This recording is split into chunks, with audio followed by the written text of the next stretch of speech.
Chapter 26 Everblaze. Next time you almost kill a counselor, can I be there? Kif asked as he tossed a handful of gold powder on the path leading to the main auditorium. Lady Cadence had given them something called musk tang and told them to coat every walkway on the campus. It wouldn't have been such a terrible detention punishment if it hadn't smelled like rotting bananas. Kif told her the whole sanctuary had been dusted with it.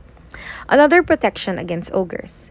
I didn't almost kill him, Sophie whispered, glancing over her shoulder to make sure none of the other prodigies were around. I don't know what happened, and neither did Bronte or Kenrick. One second he was insulting me, next second he was collapsed on the floor. Clearly, it's not a good idea to get you angry. Uh-oh, should I be afraid? Keith asked as she glared at him. You going to knock me out or something, are you? Sorry, some dogs are barking outside. Sorry about that. If only she wanted to kick herself for telling Keith what happened. But she'd had to tell someone. The more she replayed the session, the more she felt a nagging itch in the back of her mind telling her something was off. Besides, it wasn't the anger that took him down. That was actually how I got him out of it. Which seems weird, doesn't it? I mean, he was basically allergic to happiness. You have meant Bronte, right? I know, but I've been in some messed up minds and I've never felt anything like that sludgy darkness I felt today. Maybe that's what an inflictor's mind feels like. I mean, no offense, but what you guys do is kinda creepy. Sophie couldn't argue. If she had her way, he should probably get rid of the dangerous ability. But talents couldn't be switched off once they've been triggered. And creepy ability or no, she still didn't think that explained what had happened. Especially when she factored in the way Bronte's mind had blocked her from his memories, almost like he had something to hide. You're cute when you worry. Did you know that? Kif asked her.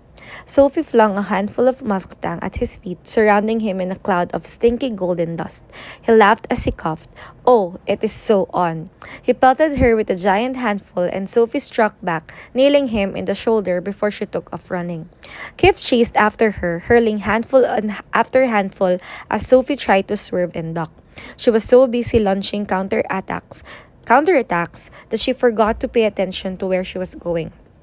Which was how she ended up crashing into Lady Cadence seconds before Keith accidentally musk-tanked the furious mentor's face. Don't let her get to you, Foster, Keith said as they made their way to their afternoon sessions. Lady Cadence can send as many disciplinary reports to Dame Alina as she wants. It still won't change the fact that watching her choke on that mouthful of musk-tang was one of the greatest moments of my life. It had been pretty priceless.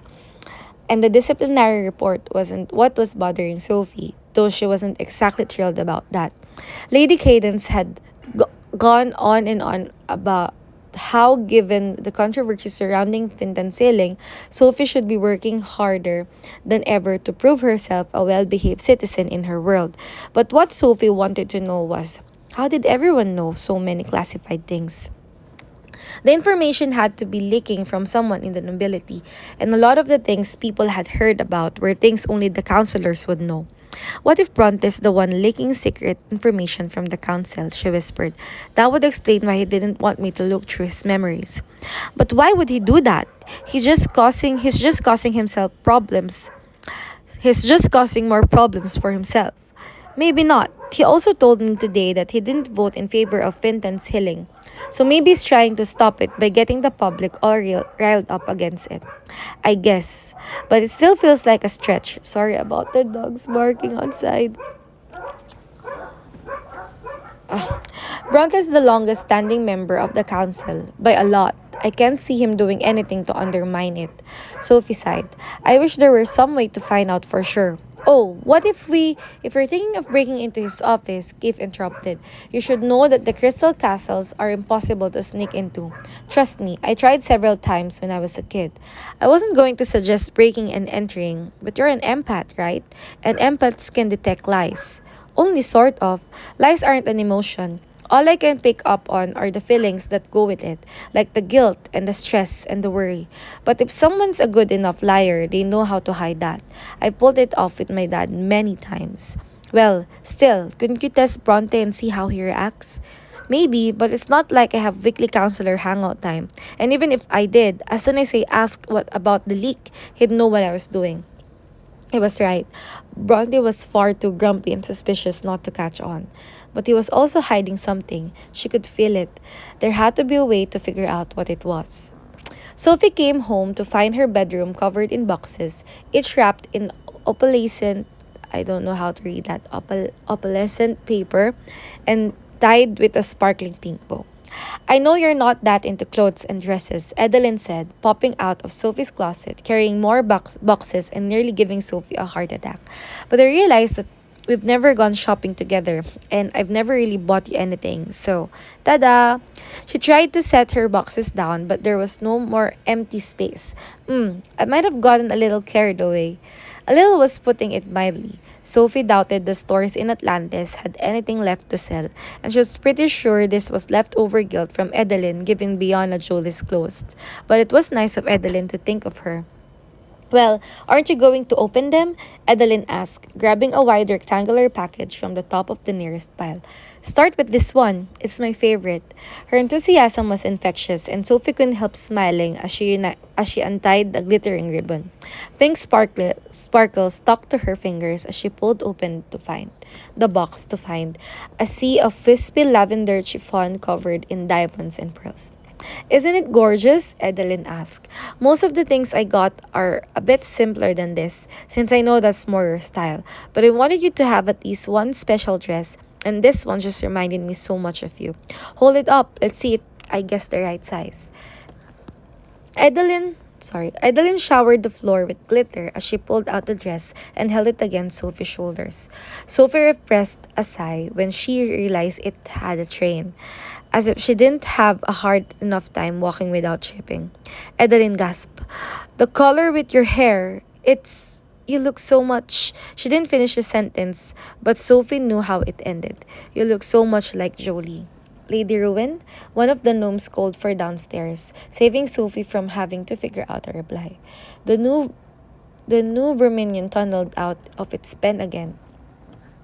I'm dreaming of the day those obnoxious creatures are ready for the sanctuary, Edeline told Sophie, wiping pink glitter off her hands. I'll be back as soon as I can. In the meantime, why don't you try that on and see how it fits? Sure, Sophie said, not finding the idea nearly as exciting as Edeline seemed to. But there was something she wanted to see. The lightweight fabric felt cool against her skin, and it switched and swirled with every step as she made her way to the floor-length mirror. Wow, Vertina said as she appeared in the corner. You look so pretty. Pretty. You don't have to sound so surprised, Sophie grumbled. Oh, please.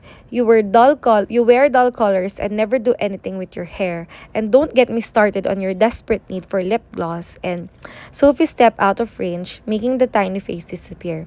She counted to 10, then stepped back in front of the mirror. Just because I'm a gadget doesn't give you the right to flick me on and off at will, Vertina huffed. Jolie never would have treated me that way. You may look like her, but... So you really think I look like her? Sophie interrupted, squinting at her reflection. That's what she kept trying to figure out. What did Edeline see? Was there really a similarity, or was it Edeline's wishful thinking? Well, it's not like you're twins or anything, Bertina told her. Jolie's hair was shinier than yours, and she had the most gorgeous turquoise eyes, unlike your weird ones. But you do remind me of her. If I didn't know better, I think you two were related. The word was like a spark, igniting the firestorm of panic that had already been brewing in Sophie's stomach. If Jolie had been working with the Black Swan, could she have been a part of Monlark? And if so, could she be Sophie's mother? 27. I'll go read this on the next video.